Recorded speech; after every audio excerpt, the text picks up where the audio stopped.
1841, me corduroy breeches I put on. Me corduroy breeches I put on to work upon the railway. The railway. I'm weary of the railway.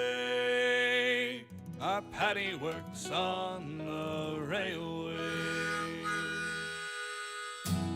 1842, I left the old world for the new.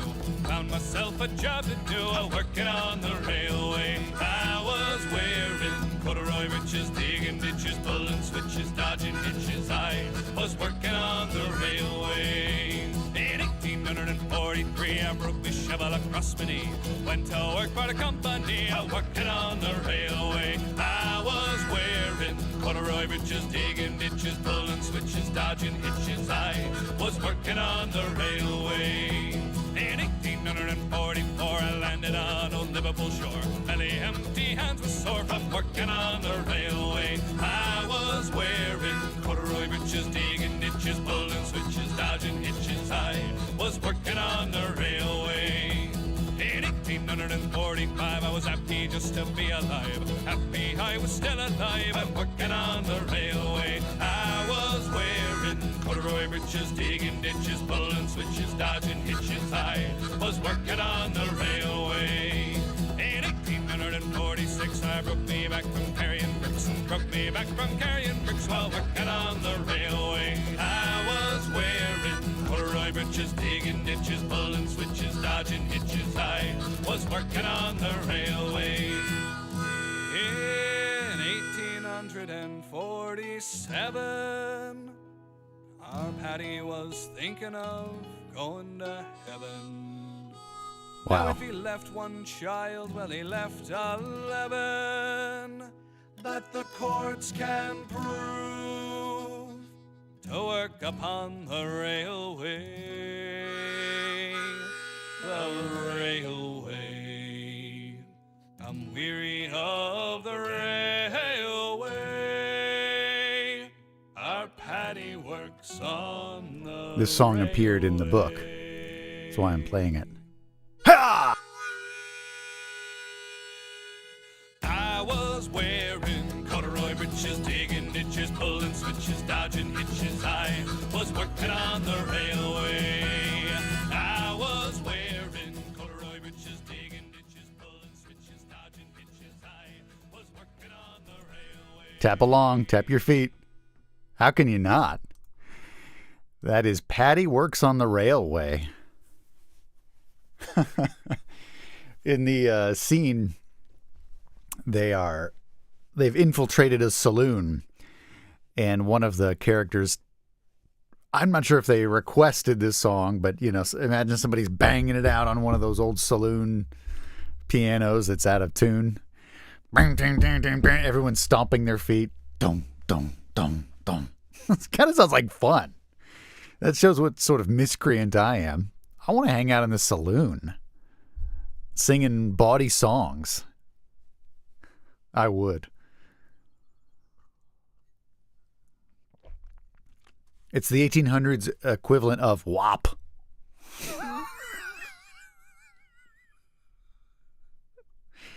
He works on the railway? Oh, my God, I'm clutching my pearls. All right. So here's the deal. Hey, Vex. Top of the morning to you. We're going to be doing The Lawman. There's a non-zero chance we'll knock this baby out. This will probably be a pretty quick stream. I think I'll make my portrait, my picture go away. But this will be enjoyable. Don't I have something for this? Hang on a second.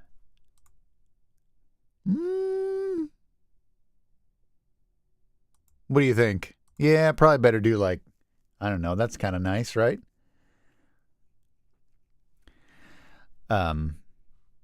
Yeah, so I'll give you a quick run down of what's happening, and then we're just going to jump in. So we heard a little bit of this I believe I played a little bit of this. I recorded a little bit of this novel earlier. It's called The Lawman. It's book 3 in the Red Ridge Chronicles. Gavin is the new sheriff in town. And right now he's trying to save Winnie.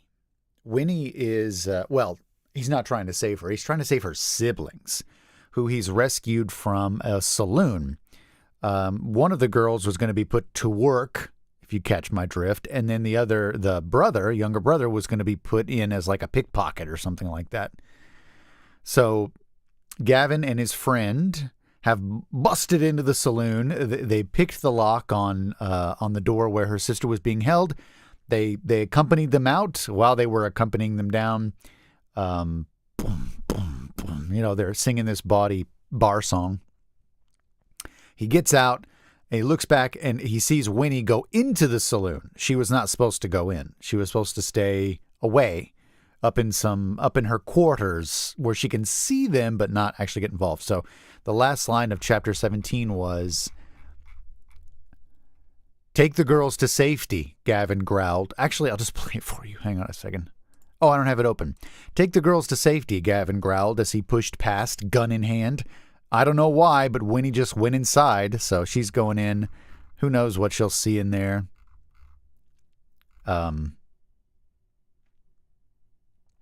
They still have to get the brother, though, so we're nearing the end. The two main characters know that, there's that chemistry there. They both know that they're into each other, but it hasn't happened yet. She did kiss him suddenly in his office, so they got that going for him.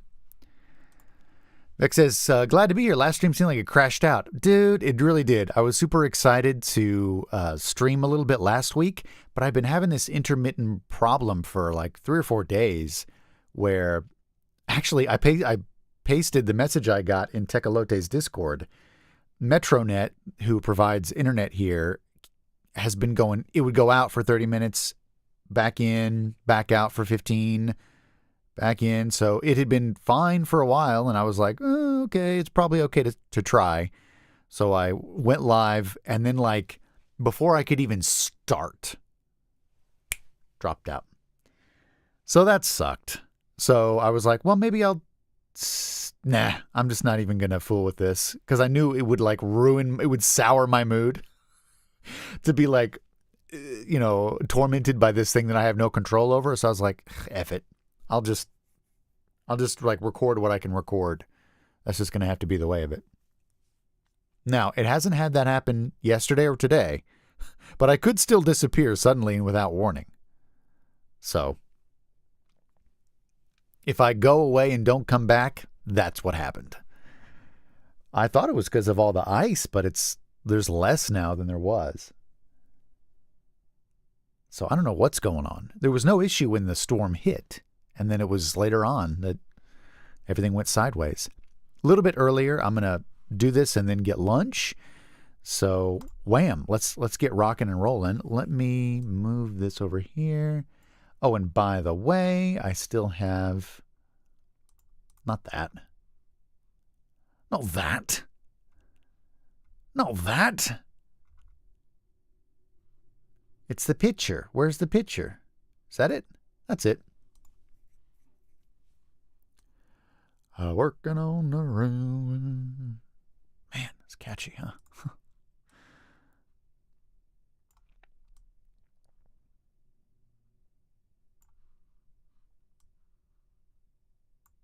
Just kind of getting things situated on the canvas. Vex, I hope you're well. I hope your work day is going well. Everything's smooth.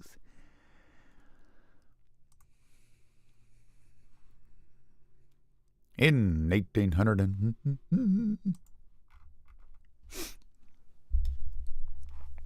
let's get this actually slightly back up. There we go.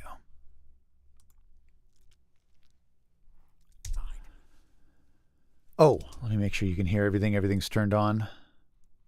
Let's turn my thing back up here. All right. That'll do, pig. That'll do. Vex says, just busy. Very, very well. Not a problem.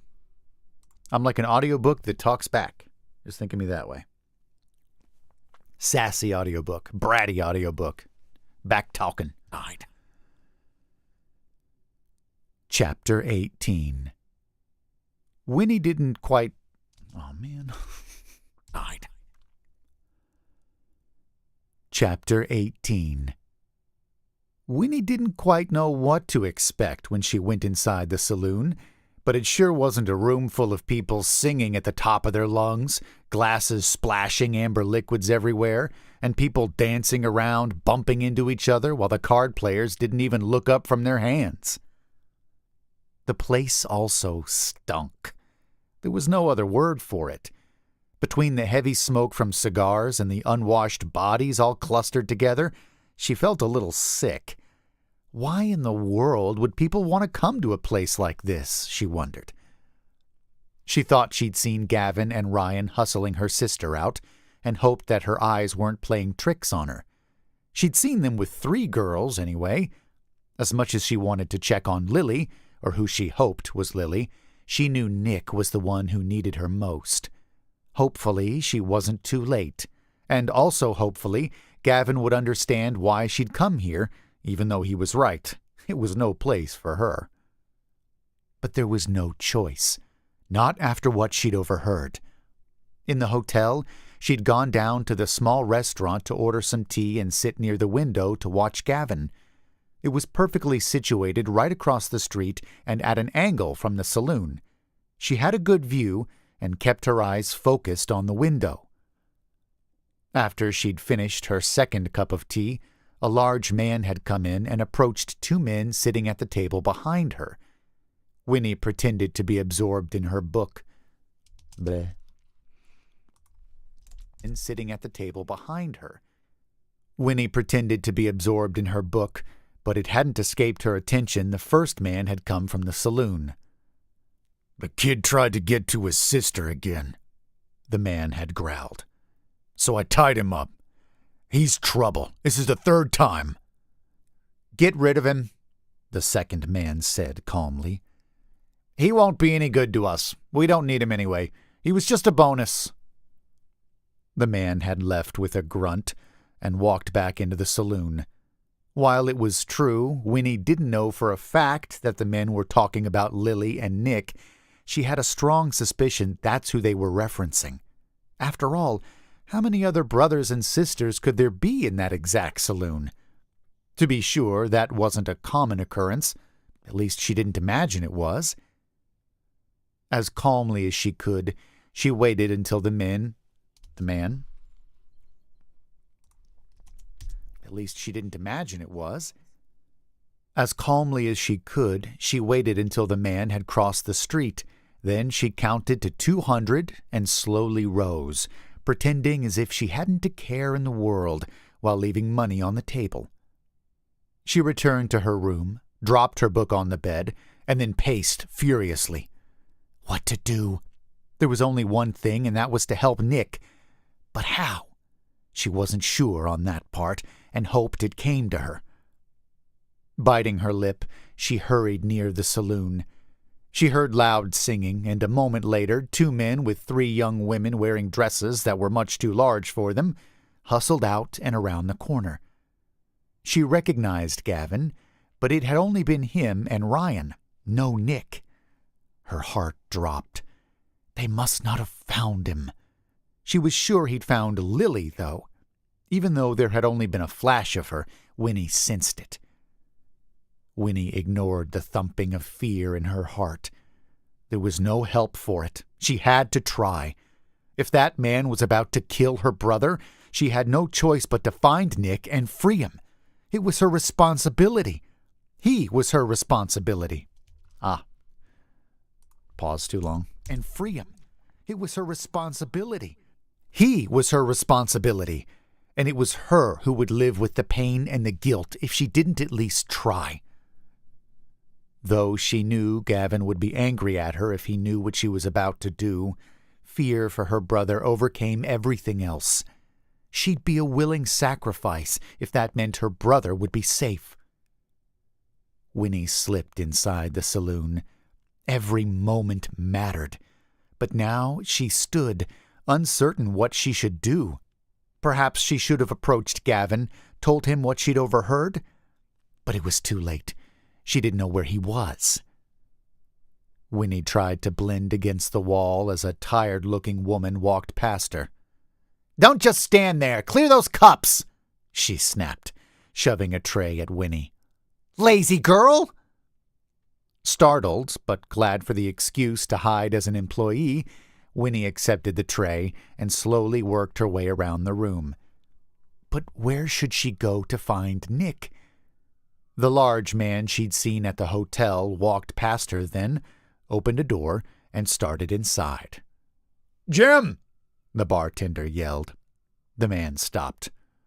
"Come here! Boss wants you!" The man closed the door, but not before Winnie caught the flash of a teenage boy tied to a chair. She swiftly headed that way, picking up empty glasses as she went and loading her tray. The door hadn't quite closed, and she pushed it open, then set down her tray, hastily closing the door behind her. Hang on, we got a clangy.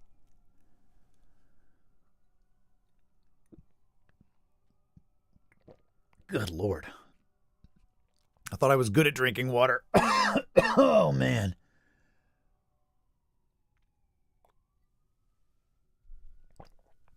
Working on the railway. Campfire says, "Man, you always come on when I'm also recording." Pop in and out. What are you working on? Share with the class, won't you? If you can still hear me. I want to know what you're working on. I've got a cool story lined up. Actually, you guys will appreciate this. The story for this week is called "The Last Survivor," and it's an ocean story about a siren. So that should be really cool. April found it. I haven't read it yet. I was thinking about narrating it today if we finish, but I don't think we're going to finish in the next 20 minutes. And I'm working on a crazy book. I'm just prepping it for now to make sure I want to perform it. The book is called Music to Sacrifice Virgins To. That's crazy, right? It's dark too. As you would think. I mean, I'm on chapter 8 and all kinds of horrible stuff's happened already. Let's see if I can see how far in the book I am. I'm using a new software.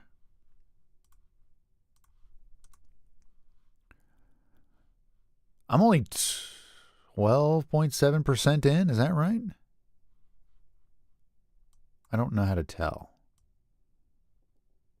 Yeah, 12.12% in. Yikes.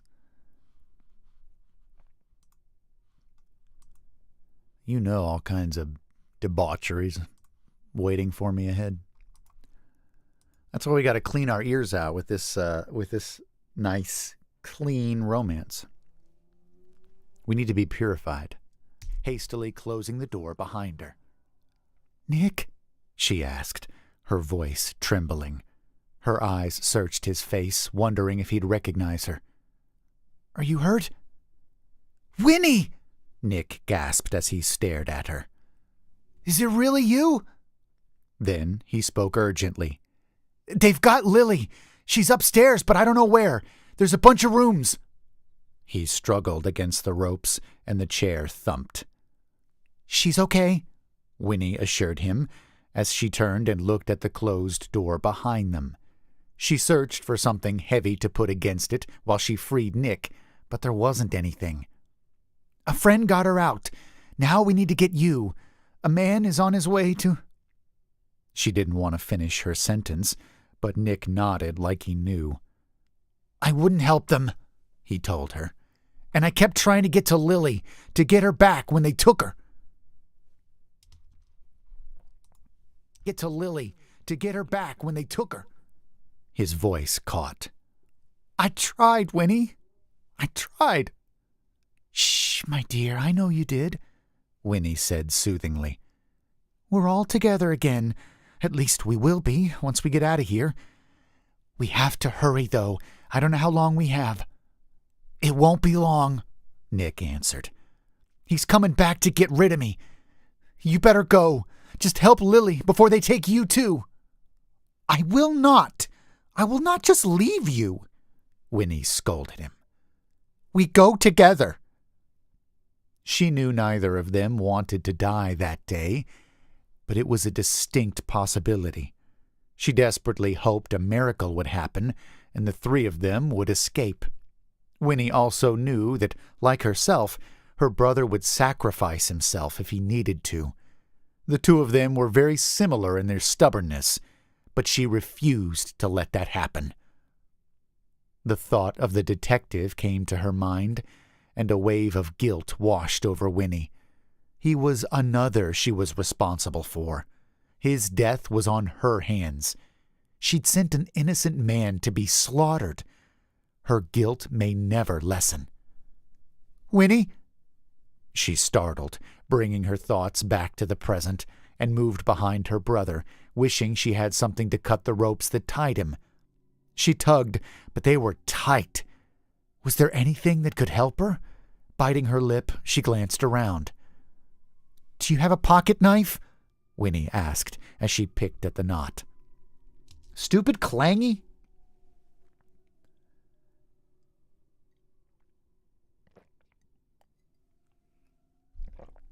I need a button I can push that makes like a little fire engine roll down at the bottom of the screen.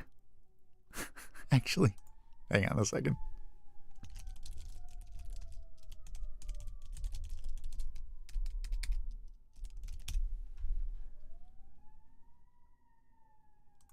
Oh, this is perfect. Yeah, this is perfect. No, it's a video. No.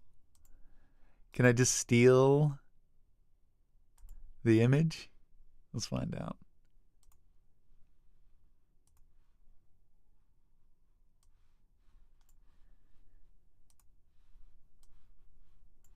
Hang on. Oh, that might have worked.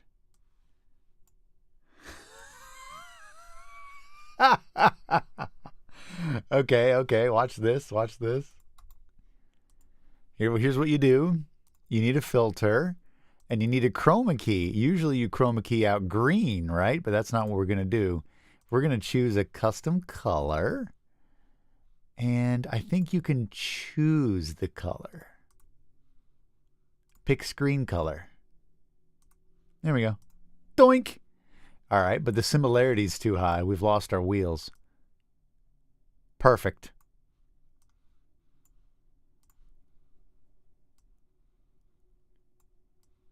Ready?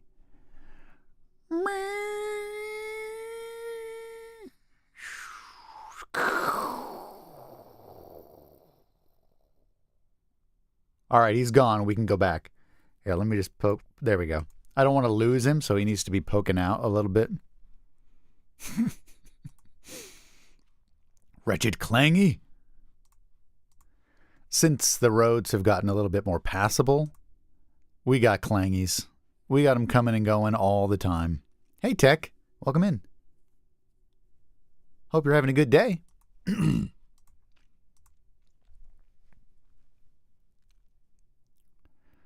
Let me see here. Asked as she picked at the knot. No, they took it, Nick said. How'd you get here? How'd you find us? That's a long story, Winnie said. She gently tugged here and pulled there, and was relieved to feel the knot loosen a little. She continued to work at it. When I got to the town I was sent to by the woman I worked for, there happened to be a sheriff. When I explained to him I was worried because neither you nor Lily had contacted me when you got out of the orphanage, he offered to help me find you. She grunted as she worked at the rope. And here we are. Lily was... Dang. And here we are. Lily wasn't 16 before she was took, Nick said. Taken, Winnie corrected automatically. then froze. Wait, what do you mean? I mean, we got sold by someone at the orphanage. A bunch of us. At first, we went to some place where we sewed all the time. Then, one day, a man walked in, caught sight of Lily, and tried to take her. I told him we were a package deal. Don't know why, but he agreed, and that's how we ended up here.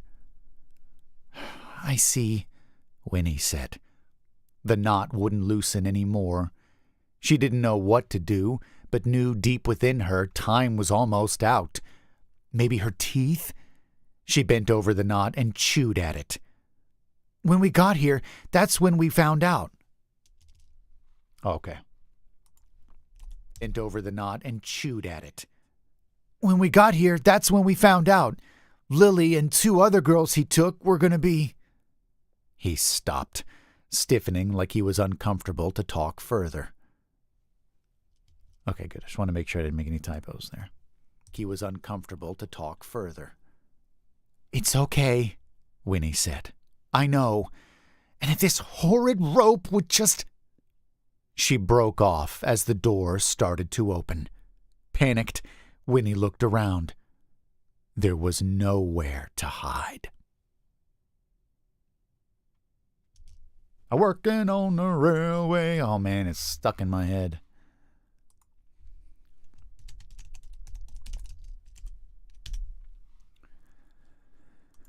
Oh boy.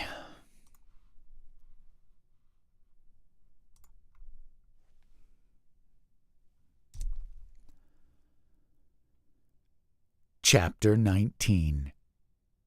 Gavin strode into the saloon like he hadn't just danced out of it minutes before.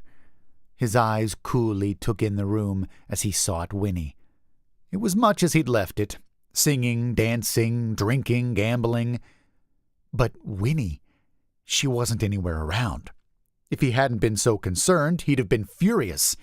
The only reason he wasn't was because he knew something was wrong, could feel it deep inside him. The large man he'd seen earlier was at the bar, and Gavin drifted closer. The man smacked at the bar and looked angry, and Gavin wanted to know why. Maybe he could overhear something that would help him.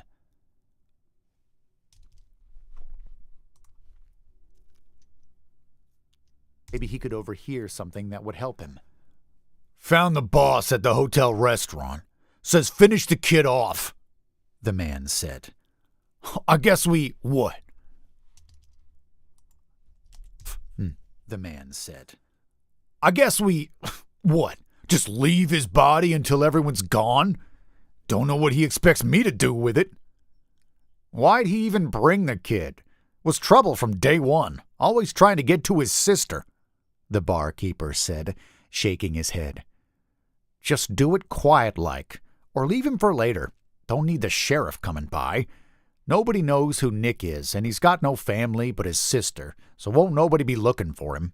Oh, let's just do it quiet-like, keeper said, shaking his head. Just do it quiet-like, or leave him for later. Don't need the sheriff coming by. Nobody knows who Nick is, and he's got no family but his sister, so won't nobody be looking for him. I need to do that again. Don't need the sheriff coming by. Nobody knows who Nick is, and he's got no family but his sister, so won't nobody be looking for him.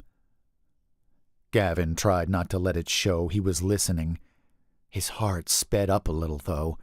This must be why Winnie was here. She'd also overheard. He took a deep breath. He could find her and the boy. There was time. He just needed to figure out where they were. He eased himself toward the card table, grabbing a nearly empty cup someone had abandoned. You stood out less in a saloon if you were holding something. The man at the bar downed a drink and walked toward the room Gavin had seen him leave from earlier. The man walked in, then froze. What was he staring at? Gavin inched closer and tried to see. Just then,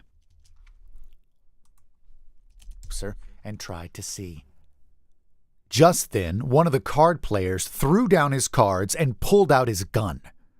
Gavin dove to the side as a brawl started, with men punching and kicking. There were screams of the female variety, but there were saloon girls around, so Gavin couldn't tell if one of the shrieks had come from Winnie.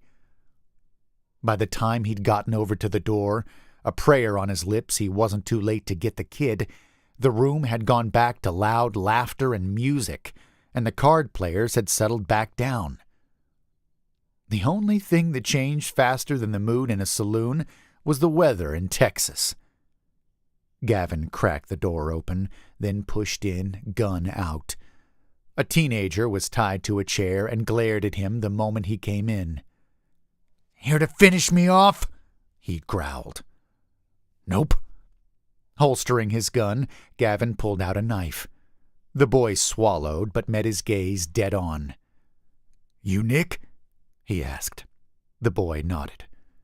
"Good. My name's Gavin. I came with Winnie." "They took her!" Nick blurted. He used his head to gesture the way Gavin had just come from. "What? Who?" Gavin sawed at the ropes. "The man who was going to kill me! He grabbed Winnie! He'll be back!" Nick said, and stood once the ropes were off him. "I'll be ready, though," he added, jaw jutting out. If Gavin hadn't been so worried about Winnie, he'd have stopped to remark on the expression on Nick's face. He'd seen it on Winnie's as well. A smile quirked all the same. It was obvious they were related. Fire filled all three of the Anderson siblings. A determination to look after each other, too.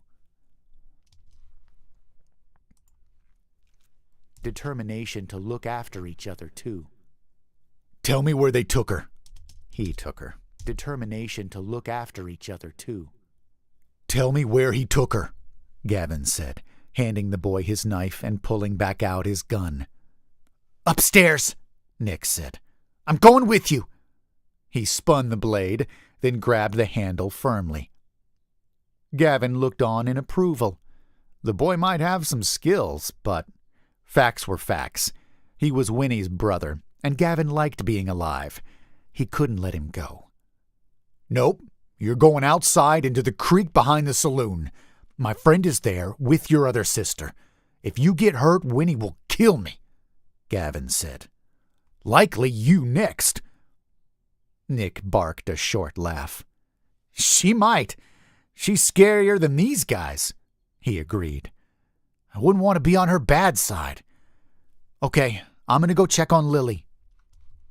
There's no go there.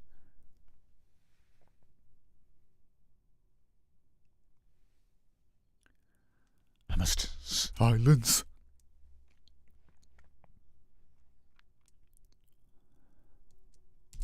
I wouldn't want to be on her bad side.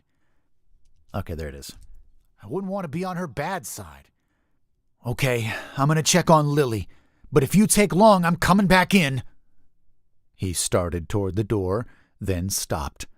All trace of humor was gone from his face, and his eyes made Gavin think of Eli's boring into him. They had that same deep look, one where 1,000 things were said silently. "You get her," Nick said. "Bring her back to us. Lily and I, we need her." "I do too," Gavin said quietly to himself as the kid left, hoping he'd get a chance to tell Winnie that. He peered around the corner, and just in time to see a flash of Winnie at the top of the stairs, struggling. Gavin ran after her. The only thought in his mind was her safety. He would get to her, help her, and nothing else mattered. Not his own life, not even those kids. Ryan would care for them, could find his way back to Eli and Billy if things came to it. But Winnie, he had to protect her. He'd known it for a while now. He loved her. She might not feel the same way, he wasn't really sure, but regardless, he'd either live out the rest of his days knowing that he'd protected her and rescued her siblings, or he'd die trying. Let's hit that slightly differently. A bit of water.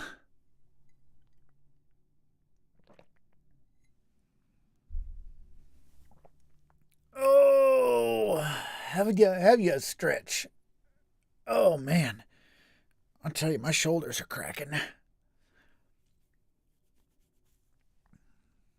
I'll tell you this for free. We've only got 21 more pages left, so I suspect he'll find her, rescue her, and they'll probably get married.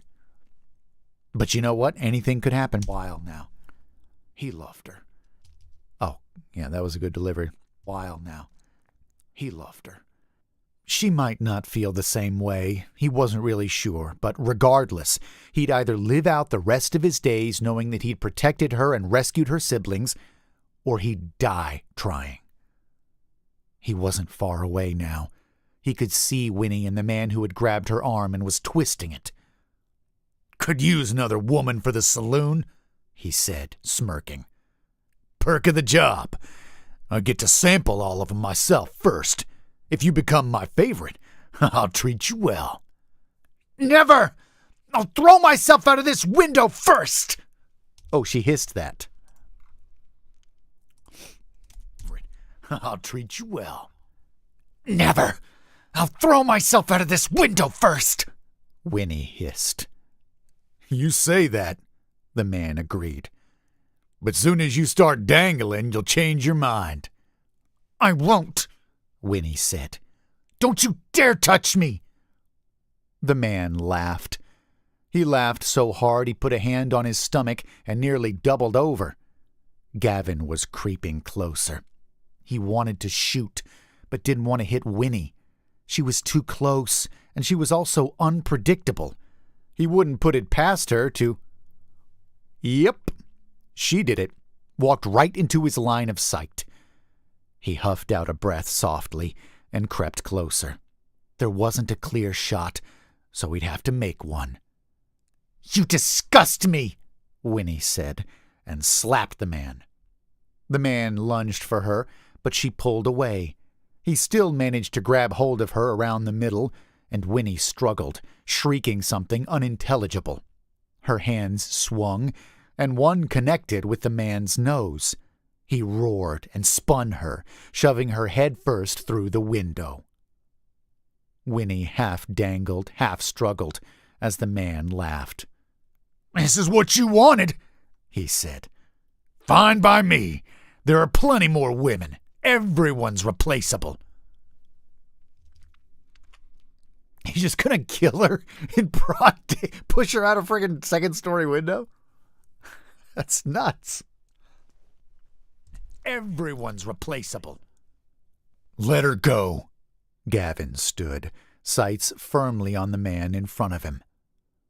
The man glanced over at him. Hero, huh? Don't think so. She's mine to do with whatever I want. Even this. Won't no one stop me." "That's where you're wrong," Gavin said. An incredible wave of peace washed over him. Focus. Calm. Winnie was so far through the window he couldn't see but her bottom half, but she had stilled, knew he was there, maybe even knew this was goodbye. There was the sound of firearms cocking behind him, and Gavin didn't risk turning around to see if they belonged to friend or foe. In a place like this, he doubted it was a friend.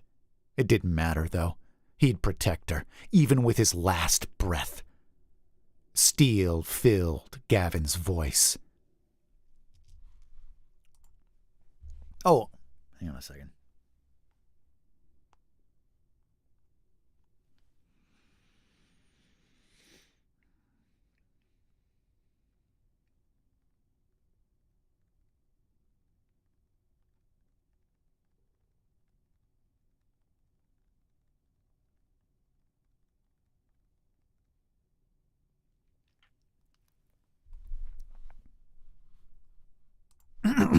Steel filled Gavin's voice. "She's not yours. She's mine." The next sound was a shot that blasted his ears. I made you wait for that last line.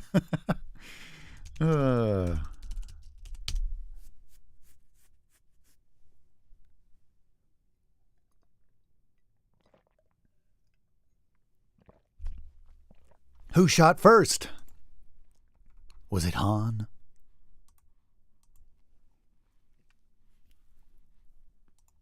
Good Lord of mercy.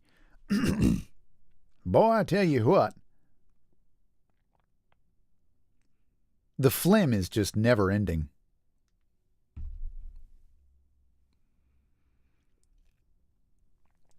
It's been like waves of high pressure, low pressure, you know what I mean? Just relentless. Chapter 20. At the gunshot, Winnie froze. She was scared to move, scared to look. The last thing she'd heard before that shot was Gavin's voice. Was that going to be the last time she ever heard it? Her hands were gripping the small window ledge as she tried to hold on. The man gripping her let go. Shouts and more shooting came from below in the saloon, along with a few screams, before there was an eerie silence. Slowly, Winnie closed her eyes. Fear filled every inch of her. She'd been a fool, had wasted too much time. Time when she should have admitted to herself and to him that she was falling in love with him. And now? It was too late. He'd rescued her sister, tried to save her. Nick, too. He'd risked his all, and she'd never told him thank you. Never said what she should have. That she appreciated him. That she loved him. Hands touched her, gently, but still she flinched. There was a roaring sound in her ears, and Winnie started to struggle. Her legs kicked backward. It's me. Let's do that differently. Her legs kicked backward. It's me. Gavin's voice, close to her, said. Winnie let out a cry as she tried to wriggle back into the saloon.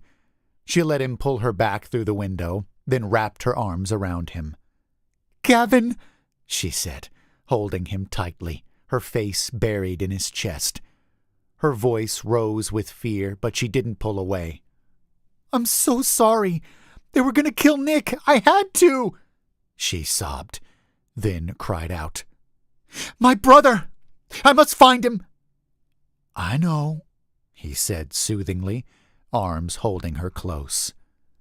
It's okay. Everyone's okay. Lily's safe, and so is Nick. I got to him in time. She didn't release him, didn't want to be let go. His words made her relax. Nick was safe, Gavin was safe, but just a fraction, Winnie moved her head to see his face. Are you hurt? She choked out. I heard the shot and... I'm fine, he assured her. Reluctantly, he pulled back. It was me. I shot first. I didn't want to, and he's still alive, but I had to. I'd best let. But I had to. I'd best let the local sheriff know.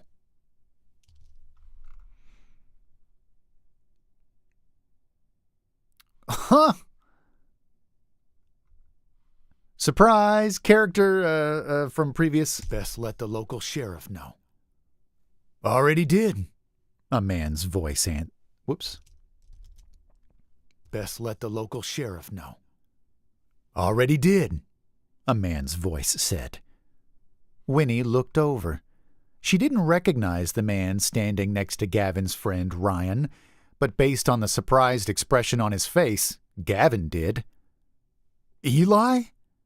Gavin shook his head. He released her and walked to the man. You're here. How?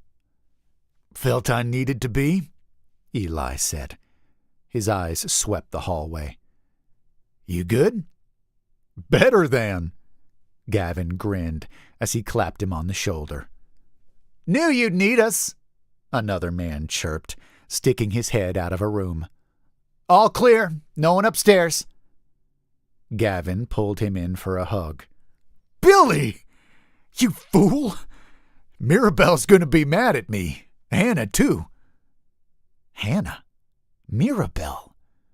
Winnie looked at the men with open curiosity.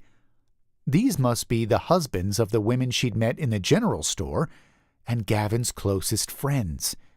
Winnie could sense their bond and felt tears form in her eyes that they'd dropped everything to help him. She worried, though, that the two women might resent her for it later. Ah, no. Actually, let's tweak that. Might resent her for it later. Ah, no, Billy said, turning so red the tips of his ears pinked.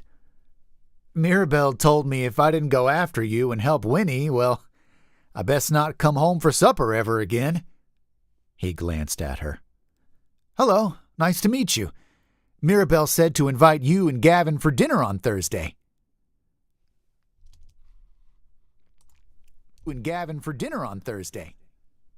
Hannah said something along those lines, too, Eli said, and tipped his hat at her. Also, our place, Saturday evening. She's making fried chicken, since it's your favorite, Gavin. Wants to know Winnie better. He squinted around the hallway. Glad we got here before it was over. It was all I could do to keep Gus from coming.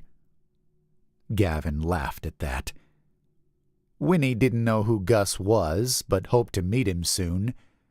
Her heart also felt lighter that the two women she'd met weren't upset at her, but instead had insisted that their husbands come and had extended invitations to get to know her better.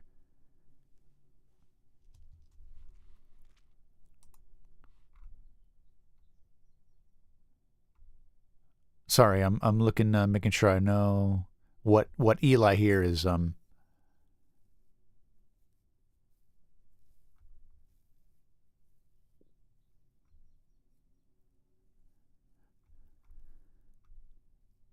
Eli said also, our place Saturday evening, making fried chicken. Your favorite Gavin wants to know Winnie better.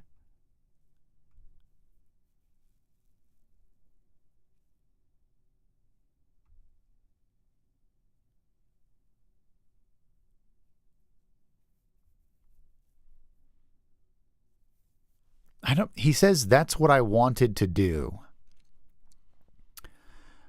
And I don't know what he's talking about here. Glad we got here before it was over. It was all I could do to keep Gus from coming. That's what I wanted to do, Eli agreed mildly, but I insisted he protect the women. As we rode off, they had him in the middle and he was preening something fierce.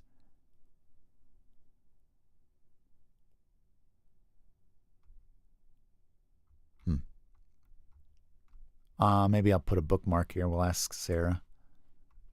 It could be like a deleted line. Know what I mean?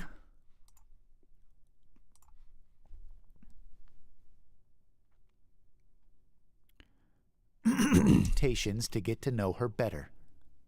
That's what I wanted to do, Eli agreed mildly. But I insisted he protect the women. As we rode off, they had him in the middle, and he was preening something fierce. Just then, the man who'd grabbed her let out a groan and tried to crawl away. Blood was staining the arm of his shirt. Gavin stopped him and hauled him to his feet. Don't think so. Please, just let me go, the man begged. Take her and leave. I don't care. Take her and leave. I don't care. After kidnapping and threatening? I can't do that, Gavin said. Gotta do some things by the book.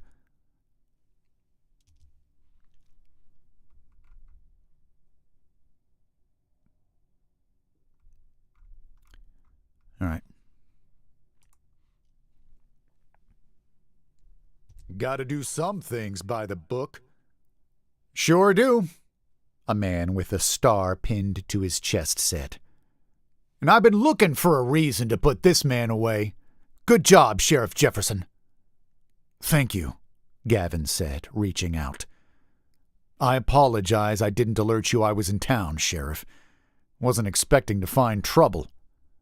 Finds us when we least expect it, the sheriff said. I'm Sheriff Taylor. Your friend, Ryan Lundy, came and got me. Told me those kids and your woman were kidnapped. Sorry I wasn't here sooner, but looks like you had a little backup. Gavin's arm wrapped around her, and Winnie didn't miss the pride in his voice as he nodded at Eli and Billy. The best kind. I'll get a statement from you later, the sheriff said, then left with the prisoner in tow. It's gotten real quiet, Billy said. Shame. That was my favorite song they were playing. Wonder if the pianist is still downstairs. Eli shrugged. And we broke up the fun, but I agree. Like that one. Reminds me of that time in California. Gavin chuckled. Ryan and I were just saying that earlier. I'll have to play it later for us. He glanced at her. Ready to see Lily and Nick? I thought you'd never ask, Winnie smiled. He led her out of the saloon, but didn't let go of her hand. There, right outside of the now quiet building, Lily and Nick waited. When they saw her, they rushed at her, hugging her tightly. Happy tears sprang from Winnie's eyes as she hugged and kissed and held her siblings. It felt so good to be reunited. Winnie vowed to never be away from them again. You ever have one of your ears just start ringing? That is bizarre. Every time it happens and like some of your hearing drops out of one side, you're like, oh my God, is this some sort of like health emergency?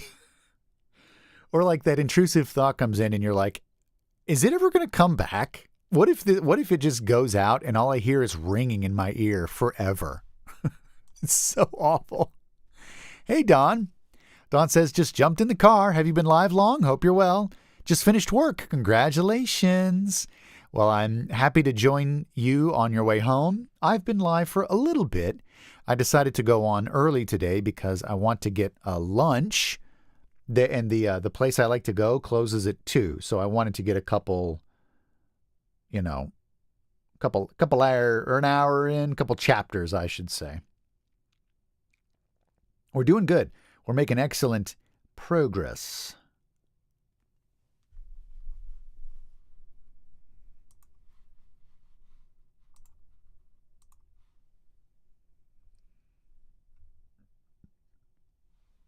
All right. See, sometimes there's a, hang on a second. I want to peek ahead here. Yeah, I think we're going to land this plane today, you all. There's a chunk. I forgot about the back matter, but there's like 5 pages of back matter. I mean, you can tell it's all over but the crying, as they say.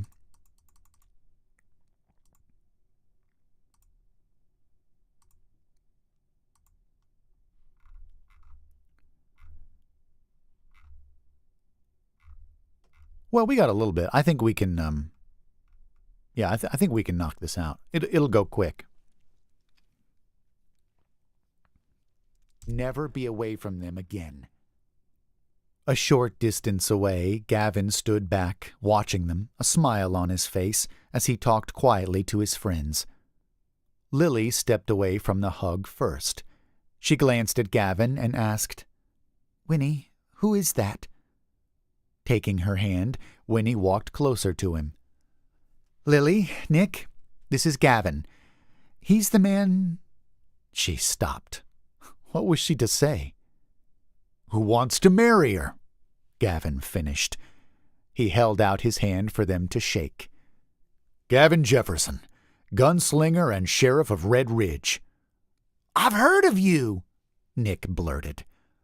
But how can a gunslinger also be a sheriff? And wait, marry my sister? Oh, boy, a gunslinger for my brother? Will you teach me all you know? Nicholas, Winnie said, her hands on her hips. He's got moves with a knife, Gavin shrugged. And that same Anderson fire his sisters have. Better he learn to take care of himself from someone who can teach him right. Hang on, I need to hear that. Better he learn to take care of himself from someone who can teach. Take care, remember. Anderson Fire, his sisters have. Okay, there it is. Anderson Fire, his sisters have. Better he learn to take care of himself from someone who can teach him right. Winnie groaned. He was correct, but her brother was staring at Gavin with something akin to adoration in his eyes. She glanced at Lily, and her sister was doing the same. That's hilarious. At Lily, and her sister was doing the same. Oh, Winnie, isn't that wonderful?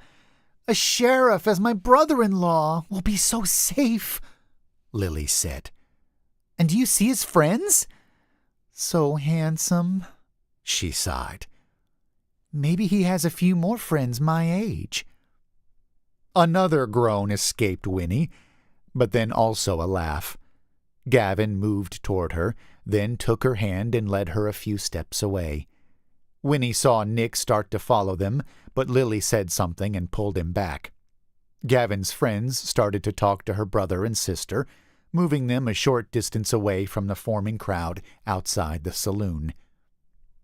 When they were not within earshot, Gavin looked at her. So, how about it?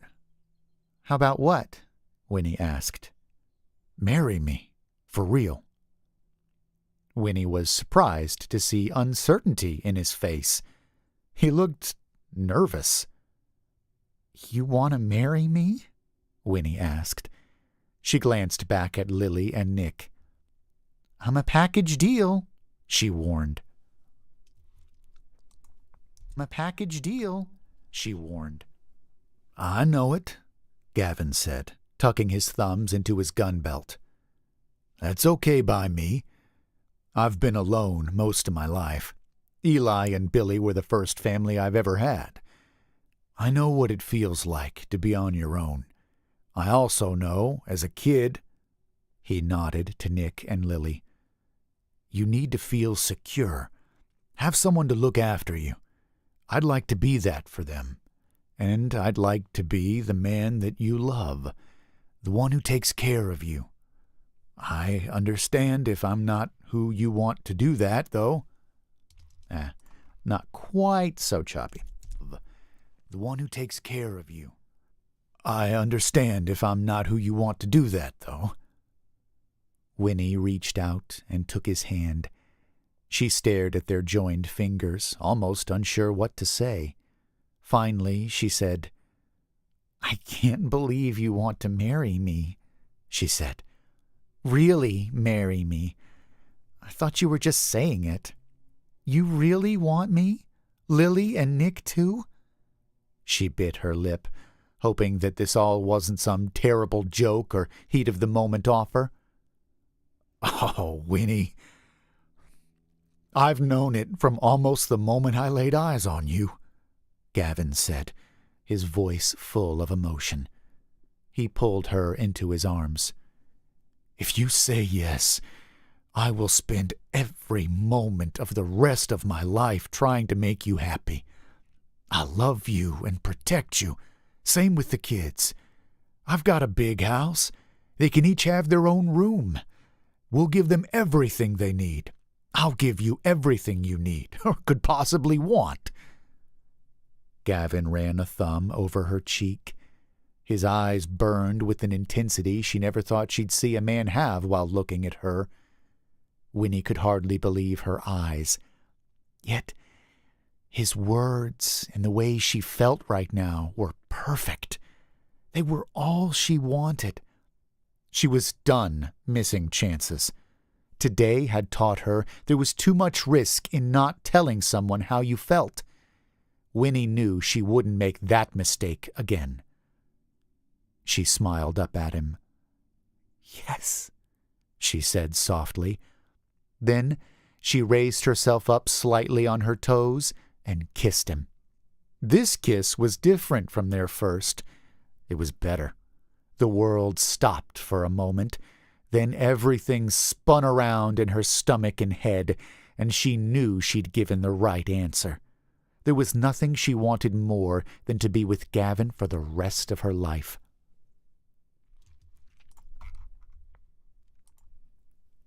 to be with Gavin for the rest of her life.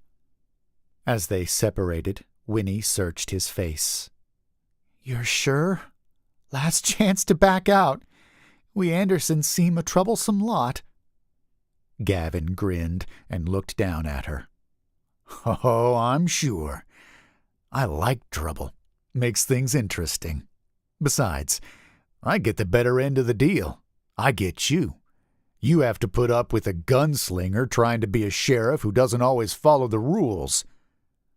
"I really wouldn't have it any other way," Winnie said, lacing her fingers in his. They started to walk back to Lily and Nick, who were grinning at them. "But you're not just a gunslinger trying to be a sheriff," she said, smiling up at him. "You're mine. So don't you forget it, Gavin Jefferson."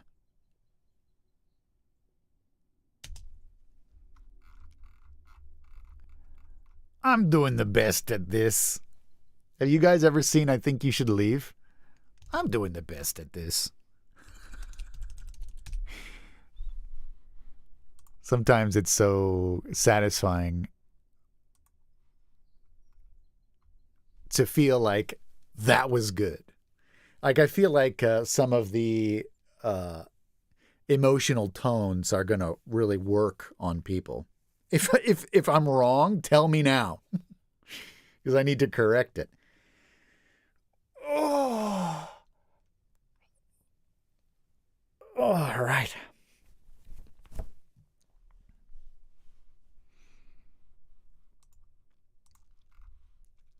All that's left is the epilogue. Let's do it.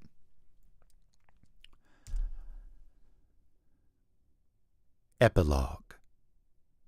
Gavin played Billy's favorite song on his violin, tapping his foot in tune as he took in the scene before him. They'd finished dinner, and everyone was spread out on Billy and Mirabelle's large porch. Eli had his feet up and eyes closed. Billy was showing Lily and Nick a dance that many in the town were doing. Hannah and Mirabelle had fast become friends with Winnie. The three of them were making plans for the new dresses they planned to make for Mirabelle's longtime friend Callie's wedding. He and Winnie had married the day after they got back in town. Pastor Blackstone had smiled so big the whole... After they got back in town. Pastor Blackstone had smiled so big the whole time. Right away, they had settled in at his house. Correction. His and Winnie's house, and Lily and Nick had made themselves right at home. It had been good for Winnie to have her family there. She still struggled with the terrible guilt over her siblings' suffering and the detective being murdered. Gavin hoped, with time, some of that would ease. With some help from a few other lawmen, they discovered the place posing as an orphanage really wasn't. It pretended to be one in order to sell the children for whatever purpose a buyer wanted. How Winnie had managed to leave without being sold was nothing short of a miracle. Once the law and a judge got involved, the rest of the children had been placed either with good families or in real orphanages, like the one his former gambling friend owned. Oh yeah, that's right. Forgot about that. Like the one his former or in real or once the law and a judge. I think I want to retake a little bit of that. Was nothing short of a miracle. Once the law and a judge got involved, the rest of the children had been placed either with good families or in real orphanages, like the one his former gambling friend owned. There, the kids would get a real chance in life and be educated and protected. Luckily, Lily and Nick were doing just fine and making friends as though they'd always been a part of Red Ridge.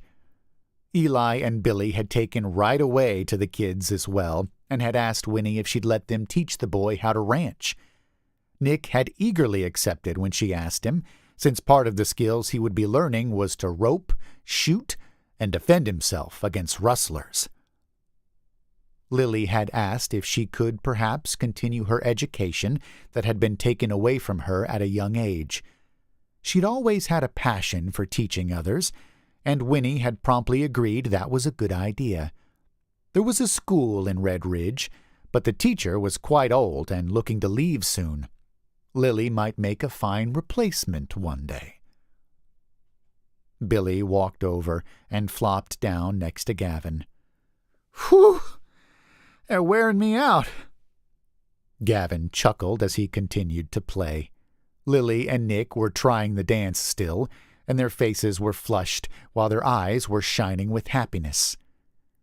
"Makes me glad to see them doing so well," Eli said. "Same," Gavin answered. "Guess who's visiting?" Billy asked. "Oh, yes," Mirabelle gasped. "Winnie! I can't wait for you to meet her." "Who?" Winnie asked. "My sister, Nora," Billy said. "She's a year older than me. Got the letter today. She's going to come visit for a while." "She's going to come visit for a while." "You know who else I can't wait to see?" "My mom!"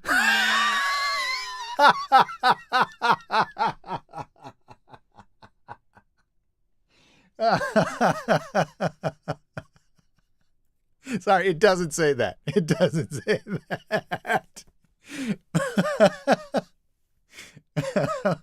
Woo! We got any? You got any regular show viewers in the house? Anybody here know what a regular show is? No? All right. I'll laugh on my own then.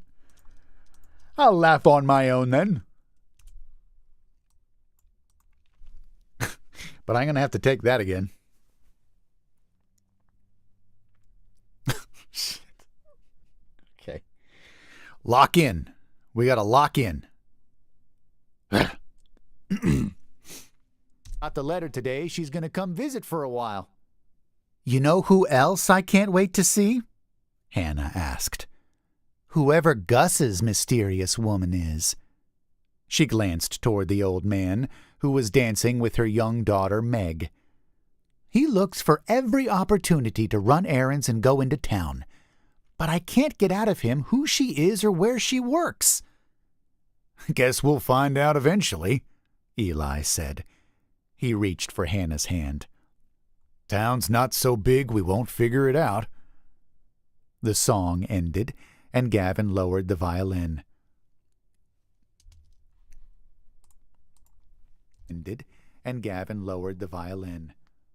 My fingers need a break. Nah, he wouldn't say it like that. And Gavin lowered the violin. My fingers need a break, he called to the dancers. Winnie moved close to him and rested her head on his shoulder. I'm so happy here, she said with a sigh. With you, your friends, my siblings, it's like we're one large family, and it's wonderful. I agree, Gavin said, wrapping his arm around her. You know, after that excitement, I suspect we're due for a quiet spell, Billy said. Maybe, Eli said. He shrugged. Regardless of what happens, one thing's for sure, Gavin remarked, as he stared up at the night sky where the stars were just starting to emerge.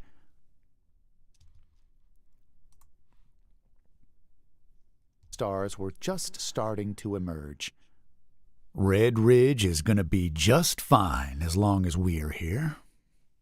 Nah. Stars were just starting to emerge.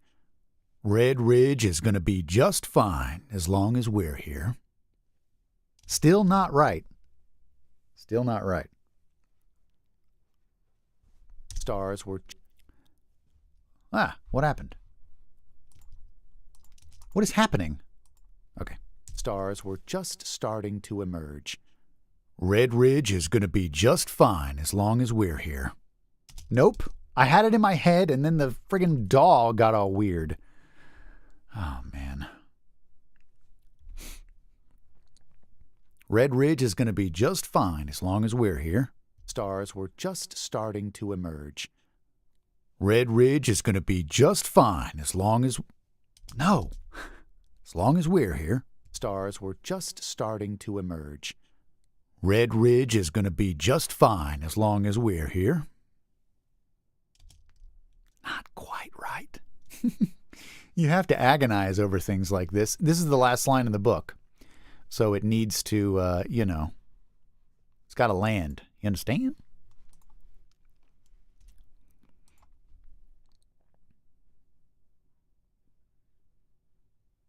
Stars were just starting to emerge.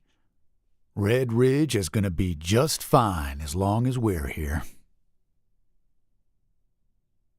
Yeah, that's not too bad. Let me hear that again. Starting to emerge. Red Ridge is going to be just fine as long as we're here. I got to turn this up. I turned it down so you wouldn't hear the feedback. Red Ridge is going to be just fine as long as we're here.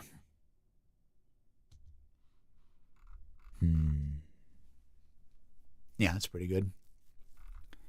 It needs to feel like it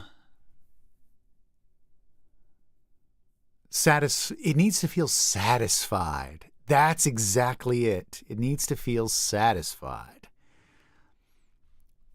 I'll let you. You want to hang out and listen to me record the back matter that's not story related. You can hear how I sound when I'm doing like a commercial.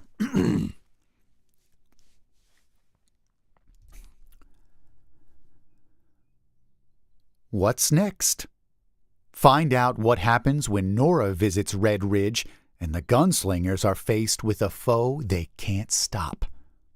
Book 4, The Doctor. Out now. Pretty good, right?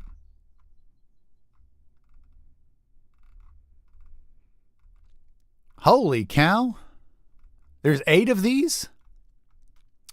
So we've done the gunslinger, that was Eli. The drifter, that was Billy. The lawman, that was Gavin. The doctor is a character I don't know, but it's Nora who we do know. I suspect the tracker is the guy that we met in this story, who like in the town who helped Gavin rescue Winnie. Then we've got the newcomer, the old man, that's got to be Gus, and then the Christmas wedding. So there are 8 books.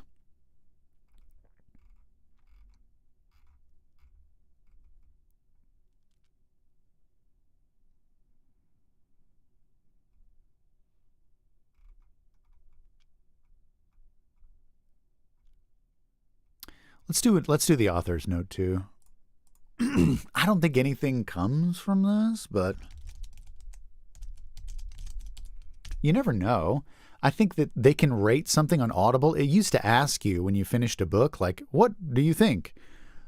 I don't think it does that anymore because Audible is garbage. Okay? Yeah, I said it.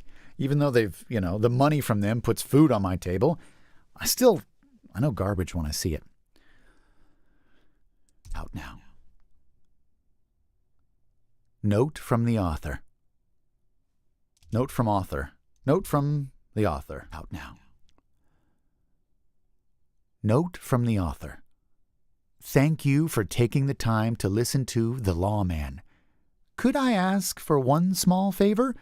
Reviews like yours on Amazon mean so much to me and help others to find my books. Even just a single line means a lot. Also, want a free book? Stop by my website to get your no-strings-attached free book. It's my gift to you as a thank you for reading this one. www.sarahlambooks.com.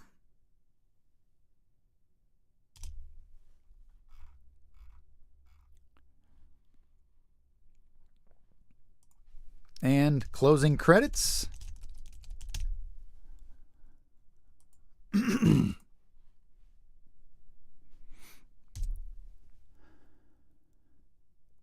This has been The Lawman, written by Sarah Lamb, narrated by Spencer Dillahay.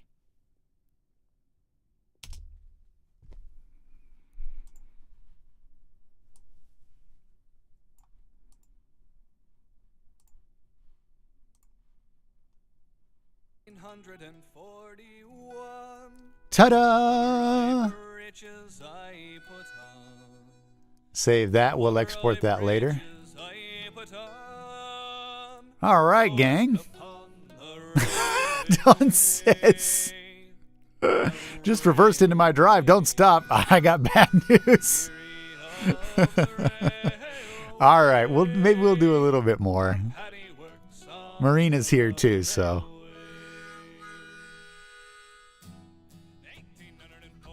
Hey-o! Nice. This was the song from the book.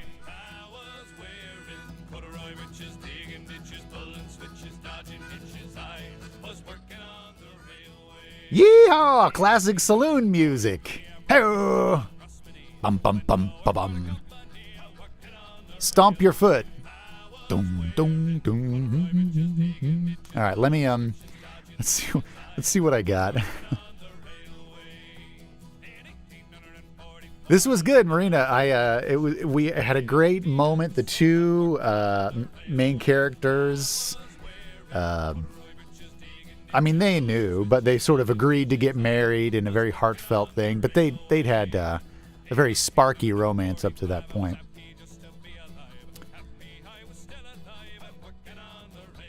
Please check out Talk Spooky on Twitch, by the way. Marina Craven is an audiobook narrator who does lots of dark romance. Things like that. Dawn says, little poem? That's an interesting idea. We haven't done any poetry in a while. On the railway. I was thinking I could tease. You all love being teased. Oh, don't tease me. The Last Survivor is the name of the story for this week on DFA.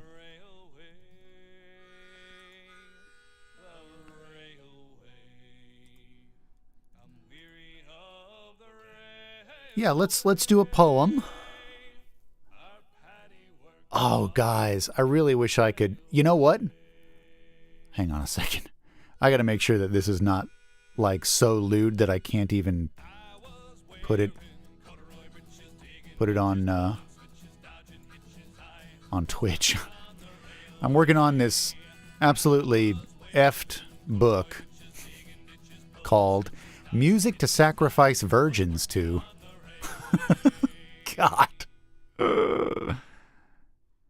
I don't know. It's not. I feel like to read that right after the end of this sweet romance book is just like not the way. It does not feel right. It feels like blasphemy, frankly.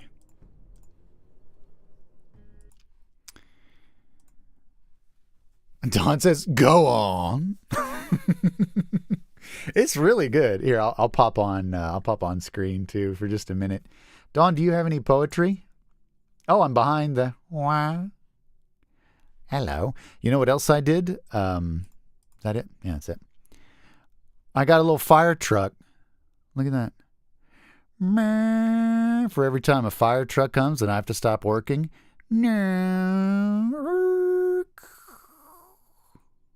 Bye.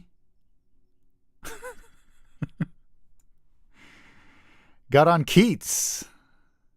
You ready for some more Keats?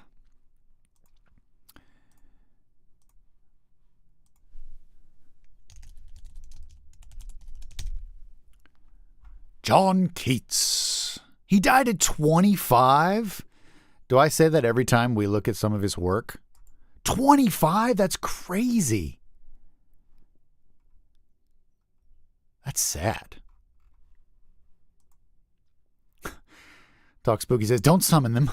I know. There was a period there for like several 10 minutes where the two or three of them were like, meh. I live not far from Clangy, the Clangy station where the Clangys live. Now, we've got, gosh, a lot. Fill for me a brimming bowl.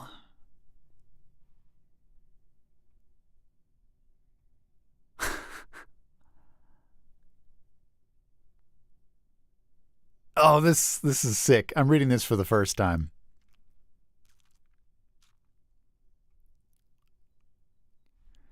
I'm sort of accidentally hearing it in the shanties song that I played for you a second ago. I'm hearing it in this rhythm. Boom-ch, boom-ch, boom-ch, boom-ch, boom-ch. It's not supposed to be like that, but that's what's happening. Don says, Stu's dad was a John Keat weird. What's a weird, eh? He was a, what do they call it? In Japanese, it's a daifan, big fan. He was a real head, a Keats real head. All right, listen to this. This is not long. This was written in August of 1814, so it's possible that the characters in the last novel were familiar with this. This poem is called Fill for Me a Brimming Bowl. Fill for me a brimming bowl, and let me in it drown my soul. But put therein some drug designed to banish woman from my mind. For I want not the stream inspiring that heats the sense with lewd desiring. But I want as deep a draught as deep a draught as air from it's not Lethe.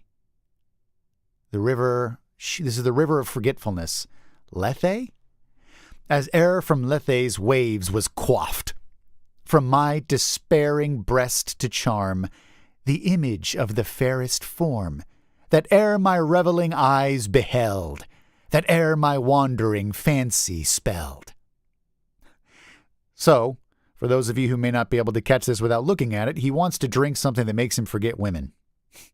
Okay. 'Tis vain!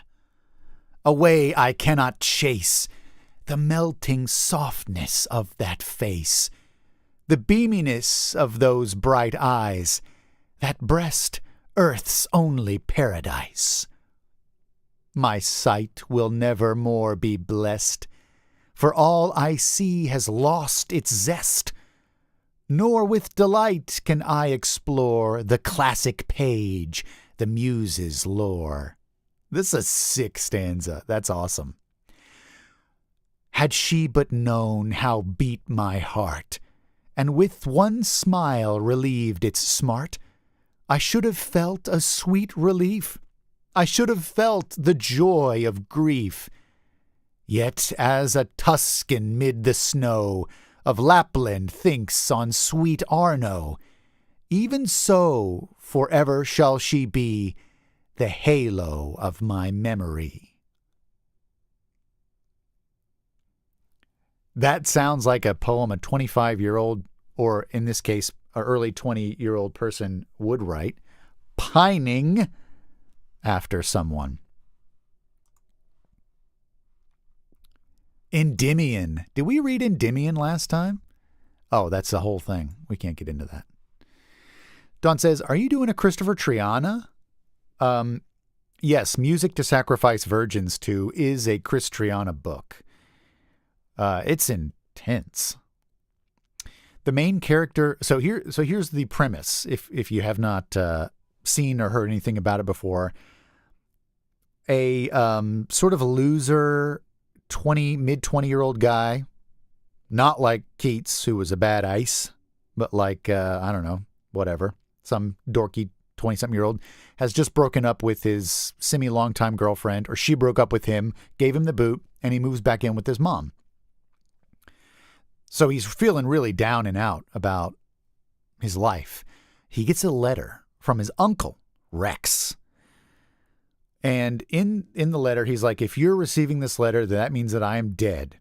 I have put some things that I want to give to you in a storage facility, and here is, the information on that. So he's like,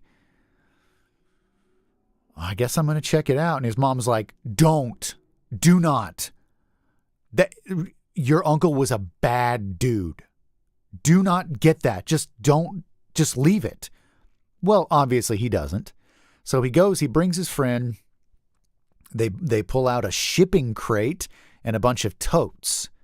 Inside the crate is a beautiful, sleek black stereo system. This thing is primo, and it has lots of little adornments to it that are all kind of diabolical in nature.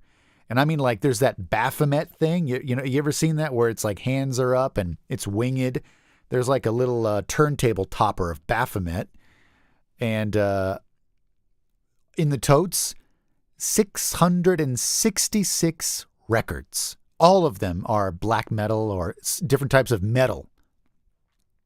Well, our hero is not really a metalhead, but he's like, I guess I'll check some of this out. Next door to his mom's house, as the youth say, fine shite has moved in. It's a goth girl. And so he decides to listen to the music in an attempt to like impress her. He has some of it he's playing. He's kind of cataloging it, looking up, see how much he can get for it. He just wants to sell this crap. He's, whatever. He leaves the window open because it's hot. She hears it. She's like, damn, like Apocryphal Revelation or whatever, the band it is. And he's like, yeah, you want to come listen to my vinyl? She's like, okay. She comes up and he needs to find a record to impress her. So he pulls out, he looks through them all. She's heard it all. He needs to find something that she doesn't know. Well, he pulls out All Black album in like black letters that you can only read when you tilt it into the light. The album is called Music to Sacrifice Virgins To. So he's like, this is it. This is going to be the one. Nobody's heard of this. So he puts it on. And like something literally takes him over. And he takes her right there. And from that point forward, it's this ever-widening spiral of his degeneracy, his possession, maybe? As he listens to this music, it gets a firmer and firmer hold on him, and he becomes cruel and mean-spirited. He becomes misogynistic and evil. The premise, I believe, is that he's an incubus. And this is not like, oh, fun, they're going to do all kinds of kinky stuff. Like, he takes her out into the woods, handcuffs her to a tree, cuts her, takes her for an hour, and says stuff like, if I wanted to, I could kill you. Nobody would know. We're out here in the woods. No one can hear you scream. Which is a really scary thing to hear from like a guy you met 3 days ago. Anyway, yeah, he gets meaner and meaner. And I'm on chapter 8. I'm 12% of the way through the book. So it's going to get bad. All right. And that book is called Music to Sacrifice Virgins To. This is the only book I've worked on of Chris's where he was like, man, you probably want to read this first because I'm like a little bit worried it's going to get taken down off Amazon and I don't want to like take you down with me. I don't want to get our accounts banned or whatever. And I was like, shit, it's like that. Golly. All right. Let me look at this. So that was his latest. I believe the most recent book he wrote came out at the end of last year. People seem to really like it, though, so I was like, this will be fine. This will be fine. Marina, I was listening to, I was going back and forth between the two that you sent over. Oh, by the way, now that I have you here, I was kind of hoping we get Creepy Oz in here, too. I wanted to talk to him about YouTube. Audrey says, one second.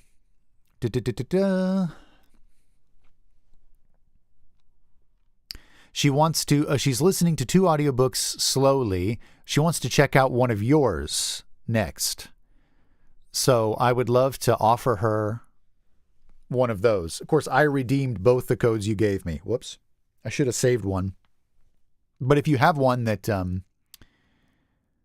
that I should pass along, let me know. I think she might have. She's looking into the duet with the two narrators that she met at a conference. So I suspect Grave Love is probably booked up with them, which is fine because she's got tons of books. Don says, link for Marina. I can make that happen, I think. And hey, Nav, how you going, mate? Welcome in. I'm glad you're here. All right, let me see. Yeah. Audiobooks narrated by Marina Craven.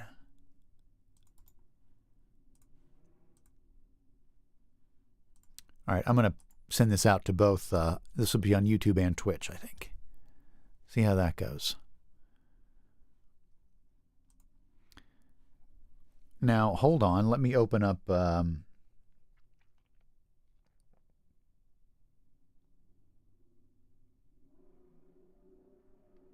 Golly, they've tricked out their cars to be as loud as possible. It's so annoying. The Devil in Disguise. That was a recent one of hers that I think came out. And Deviant Secrets. Let's see if this is a sample of Marina here. I think you should be able to hear this, right? 1. Garrett. No, that's the male. They're a duet, right? Here's the other one she sent. The water shut off, and I swallowed back the hurt from his sudden change of tone. Lightly pushing me out, I shivered as the heat evaporated from my body. Disappointed when he spoke, I ripped the towel from his hand, feeling the soft cotton against me. He had the mask back on, and... Naughty. He's wearing a mask. Why? Why does he have a mask on, Marina? I'm just teasing. I'm teasing. Totally teasing. Sweet, right? That was only a snippet, but I don't want to, embarrass her without... She comes back in, we're listening to her. She's like, what the hell? I think I'm wrapping up, though, Nav. I think I'm going to go... I read a little poetry. I did a little, we played some, shanty, some saloon music.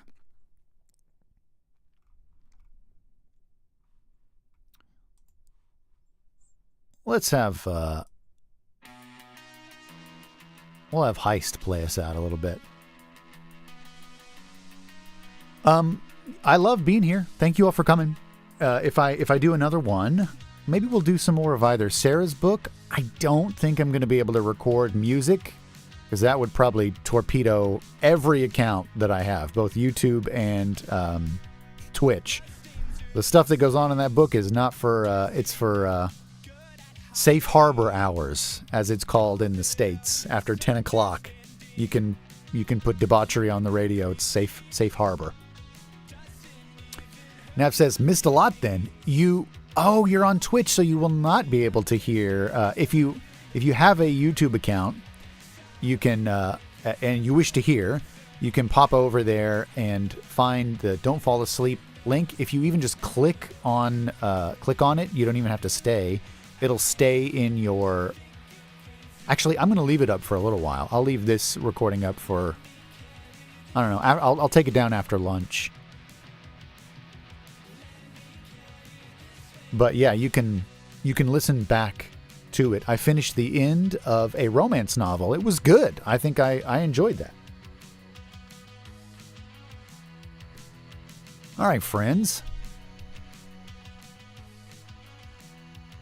Thanks so much for being here. I want to spend some more time with you again soon. I gotta find something to read. Maybe we'll do this story. I could. I'm not up against a major deadline right now, so maybe I can come on and read. What's it called? The Last Survivor of a Ghost Ship, the Coldwater Marlin. That's wicked, man. This one looks like a pretty long one. Let's have a quick look. Saw you in the back room. Sobbing like you're such a loser.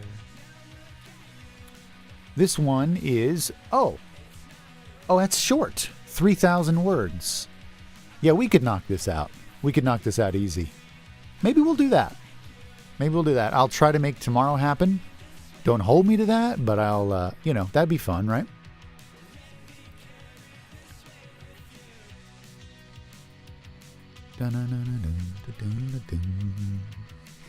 Neff says, thanks for the stream. Tech says, howdy again, you handsome devil. Howdy. And what do you say when it's bye? Move along now, partner. Get! I don't know. Tecalote, there's another streamer friend of mine, Tecalote1280. Will we see you tonight? Tecalote has been streaming preparation for this competition called the Big 20, which is a set of 20 Nintendo games that a bunch of people all practice together and play in a race on a certain day. So perhaps we'll get to see him tonight.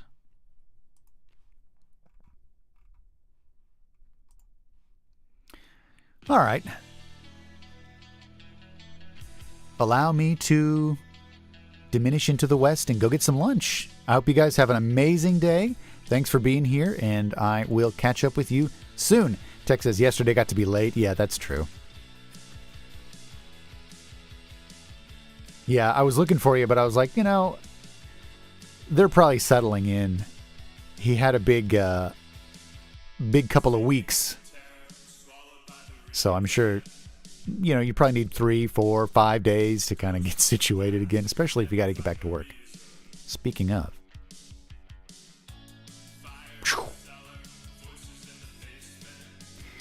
Be well, y'all. Come on back again now, you hear? We'll have pie.